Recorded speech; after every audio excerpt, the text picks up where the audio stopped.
Fighters, do you want to differentiate yourself from the competition? Do you want to set up your salespeople for massive success, selling crazy, crazy, crazy profits?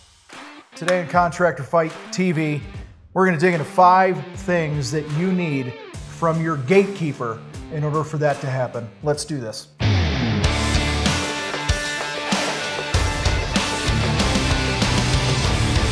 All right, so let's get on the same page here. What the hell's a gatekeeper? Some of you are like, never heard that term before. Well, in the business term, it's a person who controls access to the company, controls who gets through. Many years ago, when I did a lot of prospecting of commercial properties to sell shit to them, you walk in the front door. If you didn't have an appointment, there's the gatekeeper, right? And they're not letting you, if it's a good gatekeeper, they're not letting you through without a reason, without an appointment. In fact, I got escorted out of a few buildings because I tried sneaking in the back service doors that were propped open. I actually stood behind the door opened, the guy was like the movies, right? The guy walks out, went that way. I just turned and walked in the door, and they had cameras, and literally like 3 minutes later, these 2 big dudes are going, get the fuck out of here. So anyway, guys, in business, in your business, it's generally going to be the person that answers the phone, your office manager, an admin assistant, a receptionist, whatever you want to call that person, all right? And so I want to dial into 3 roles that they have got to get dialed in, all right, if you're going to be more successful in your sales results, sales process. Number 1, their number 1 job is to protect you, okay? It's to protect you, the owner. You're busy. You have a lot to do, and you got to understand that distractions are disastrous. Okay? Distractions are like a bad disease. All right? The gatekeeper job is to shield you from stupid shit. Okay? Non-urgent things like salespeople calling you, marketing companies calling you, leech clients who want a piece of your ass, and all this other stuff. Their job is to protect and shield you from these things. Okay? Second big role of your gatekeeper is to protect the company. Okay? Because the same as I said about protecting you applies here, but your team has shit to do. They have roles to fulfill. All right? They have results to get. And so this gatekeeper role is so crucial. It's like a force field around you and the rest of the people in the company. And I would argue this is one of the most important positions in a company when done right. All right? Third thing here, which is huge in your sales process itself, is this role. The third role is to screen prospects. Okay? If you are not using your gatekeeper to screen the leads that come into your business, you're missing the point, missing the boat, whatever what fuck we're missing here. Okay, we're missing something. All right? Do not set appointments with the wrong people that will never be your customer. All right? You need to train that gatekeeper. When somebody calls and you're like, Tom's Decks, and they go, yeah, I want a price on a deck and have an estimate and blah, blah, blah. What most of y'all are doing right now when you're doing it wrong is you're going, okay, you pre-qualify them with, do you have a pulse and are you in our service area and you said you wanted a deck, and then you set the appointment and you go out there, or your salesperson goes out there only to realize we're wasting our time with somebody who's never going to be our customer because we didn't do some basic training about how to understand needs, the motive like we teach it. Talk a little bit about budget and what some price ranges might be, and our deck starts at this, or our paint job this. I can send you this link for this, whatever. There's so many different ways that we do this. All right? Guys, this is the number 1 way that your sales team can win bigger. It's to stop wasting time on the wrong people. Okay? And so your gatekeeper has to be asking some of these great questions to really pull things out and make sure that somebody has earned the right to be on your calendar for a sales call. Okay?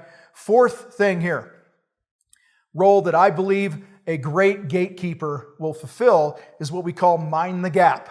Okay? Now, for those of you in the UK, I don't mean the mind the gap when you're getting on and off the subway or whatever y'all call it over there, right? Because there's all those signs that say mind the gap everywhere over in the UK and London. I was in London, and every time we got off the subway, there's a little gap between the train and the platform, and they're basically saying mind the gap, meaning don't put your ankle in that thing, get your leg chopped off when the train moves. All right?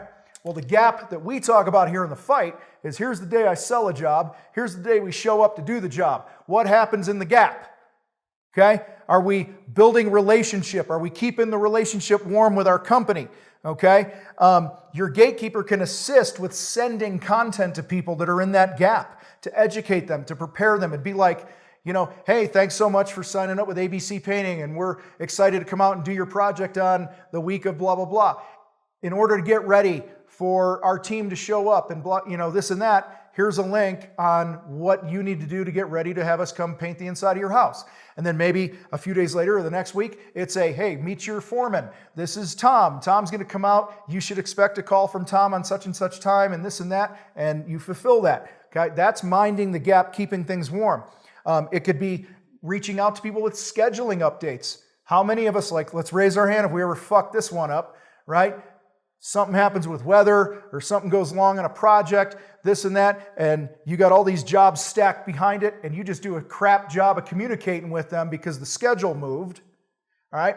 And you do a crap job generally because you're too much of a wuss, okay, to pick the phone up and have a difficult conversation. A lot of you are, okay? That's usually where we see the problem, is you being a wuss, all right? Well, your gatekeeper, that person can pick the phone up and have some training on how to have those conversations and set expectations and love up on people and make them feel, communicated with, and that helps trust, okay? They can mind the gap with warranty calls and all these other things that we teach here in the Contractor Fight. Fifth thing that I believe, and this probably trumps all others, to be honest. These weren't in any particular order for me, other than the number one job is protect me, right, as the owner. But I would say this one probably trumps all the other ones, right? That is, their role is to represent the right spirit, okay? How many times have you called a company and it's like, what was the chick in Monsters, Inc., the HR chick? What was her name? Roz. Was it Roz? Oh, my personal assistant is Roz. That's funny. So my Roz is way cooler than this Roz. It's funny you said Roz. It is Roz. She's like, Magowski, or whatever his name was, where's your paperwork? That's how most people feel they're talking to when they call a company. I know it is for us. Like, I call a fucking restaurant to make a reservation or something. It's like, hello? Okay, like, yeah, I'd like to make, okay, hold on, let me get a pen and shit. Like it's, oh, I'm sorry, I'm asking you to do your fucking job, right? Guys, the spirit that your gatekeeper exudes is huge, because they're often sometimes the face and the first point of contact anyone will ever have with your company. And I've owned companies before where our gatekeeper was our secret weapon. We used to get compliments all the time about, oh my God, so-and-so I talked to on the phone who set the appointment and this and that. She's amazing. And I was disappointed that she wasn't going to come out and meet with me. I mean, we would hear that all the time when you get that right person who's wired to do that. And a lot of that comes down to them smiling on the phone. Okay? People can actually feel your smile through a phone line or wave or whatever the hell we have. All right? So don't be a wet rag. Don't let somebody who's a wet rag be that first point of contact as your gatekeeper, because it's going to set the wrong tone. Okay? The spirit sets the tone of the experience they're going to have with your company. All right? So guys, I appreciate you hanging with us today. Don't forget to check out Battleground.